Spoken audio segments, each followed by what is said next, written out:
آپ سب سے دوبارہ تائید کے طور پر پوچھا جا رہا ہے کہ ہاتھ اٹھا کر کہیں گے کہ آپ سب نے رائے دی تھی MIM کے حق میں؟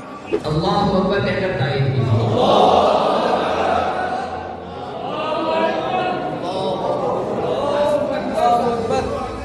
مولانا تفضل حسینی صاحب، مفتی اظہر صاحب، اور اسی طریقے سے مفتی یونس صاحب، مفتی عمران صاحب، اور مولانا آپ کا نام مولانا شوکت صاحب، ان کے نام دیے گئے کہ ان میں سے کس کو جو ہے فیصل بنایا جائے۔ 400 سے زائد علماء میں سے 98% سے زیادہ علماء نے MIM کے حق میں رائے دی ہے، دونوں حلقوں میں۔ تو میرے بھائی یہ کیا بات ہوئی کہ غیر ہم کو ووٹ کر رہے ہیں اور ہم انتشار کا شکار ہے؟ ہمارے ووٹ تقسیم نہ ہو، اس لیے وقت کا تقاضا یہ ہے کہ سب مل کر اگر ایک طرف جائیں گے تو حضرت مولانا سجاد صاحب دامت برکاتہم العالیہ کا یہ آڈیو کلپ بھی آیا ہوا ہے۔ حضرت نے یہ فرمایا کہ مقامی علماء جس کو بہتر سمجھیں زمینی سطح پر تو وہ اپنے اعتبار سے اس کا انتخاب کریں۔ 400 علماء میں سے تقریباً 392 علماء کے رجحانات جو ہے وہ مجلس اتحاد المسلمین کی طرف ہے۔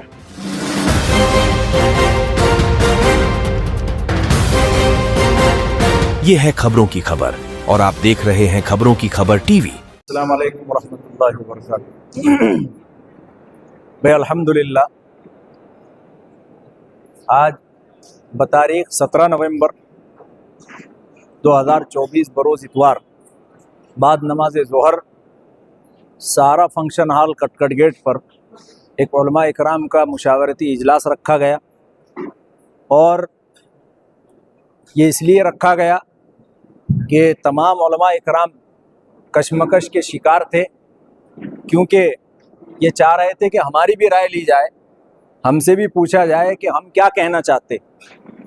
اس اعتبار سے بالکل صاف دل سے یہاں پر علماء اکرام جمع ہوئے، اور جمع ہونے کے بعد میں علماء اکرام میں یہ بات واضح کرتا ہوں کہ سب سے پہلے یہاں پر 4 لوگ طے کیے گئے، مولانا تفضل حسینی صاحب، مفتی اظہر صاحب، اور اسی طریقے سے مفتی یونس صاحب، مفتی عمران صاحب، اور مولانا آپ کا نام مولانا شوکت صاحب، ان کے نام دیے گئے کہ ان میں سے کس کو جو ہے فیصل بنایا جائے، اور اس کے لیے بھی علماء اکرام سے رائے لی گئی۔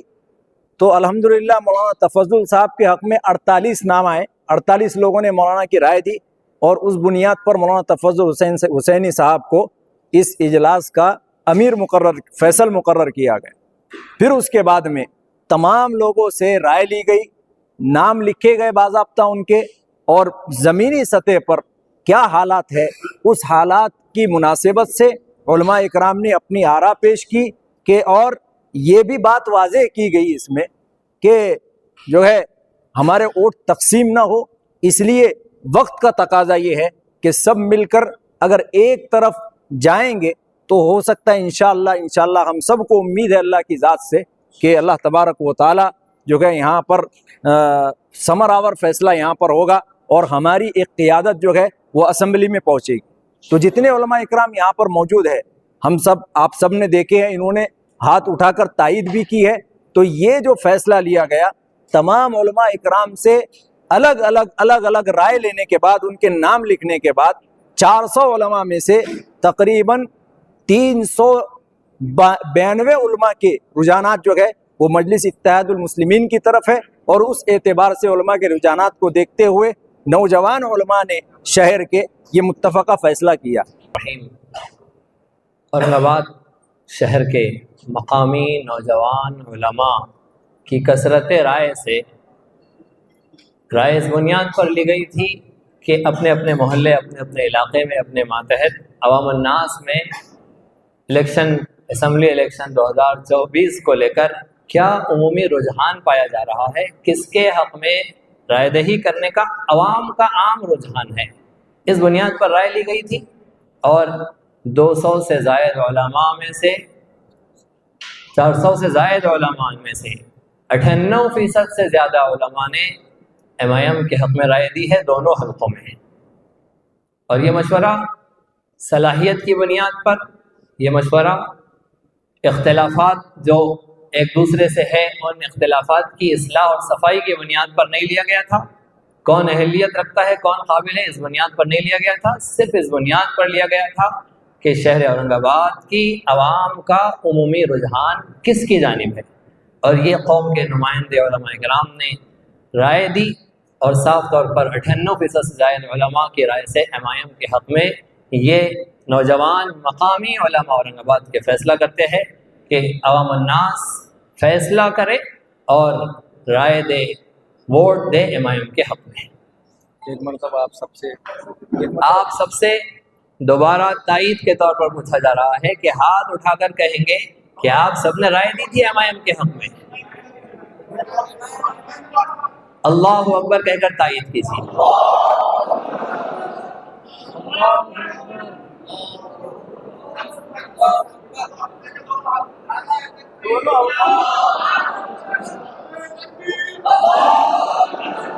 جزاکم اللہ.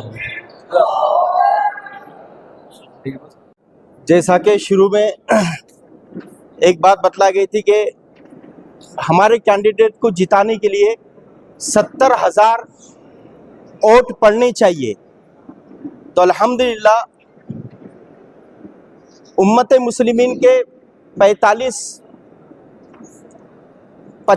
ووٹ کے قریب بالکل غالباً امکان ہے کہ MIM کو ہی گریں گے. اور پرسوں ہمارے قائد نے جو مراٹھا سماج کے لیے جو ایفیڈیوٹ جو جاری کرے، تو چونکہ ہم ایک مارکیٹ میں رہتے ہیں، ہم نے دیکھا ہے کہ ہمارے مراٹھا برادران بھی یہ ایفیڈیوٹ کو دیکھ کر کے ایک جم غفیر MIM کے حق میں آیا. تو میرے بھائی یہ کیا بات ہوئی کہ غیر ہم کو ووٹ کر رہے ہیں اور ہم انتشار کا شکار ہے. تو ہمارے علماء کی سب سے بڑی ذمہ داری بنتی ہے کہ 2-3 دن کا وقت ہے، ہم تن من دھن کے ساتھ یہ کام میں لگ جائیں. بعض لوگوں کے ذہنوں کے اندر یہ بات ہے کہ ہم نے علماء کرام کا یہ مشاورتی اجلاس حضرت مولانا سجاد نعمانی صاحب دامت برکاتہم العالیہ کی مخالفت میں اور ان کے خلاف میں لیا ہے، لہذا وہ ان کی یہ غلط فہمی دور کر دیں. حضرت مولانا سجاد صاحب دامت برکاتہم العالیہ کا یہ آڈیو کلپ بھی آیا ہوا ہے. حضرت نے یہ فرمایا کہ مقامی علماء جس کو بہتر سمجھیں زمینی سطح پر تو وہ اپنے اعتبار سے اس کا انتخاب کرے اور میرے پاس میں آئے، میں ضرور اس اعتبار سے نظر ثانی کروں گا. السلام علیکم.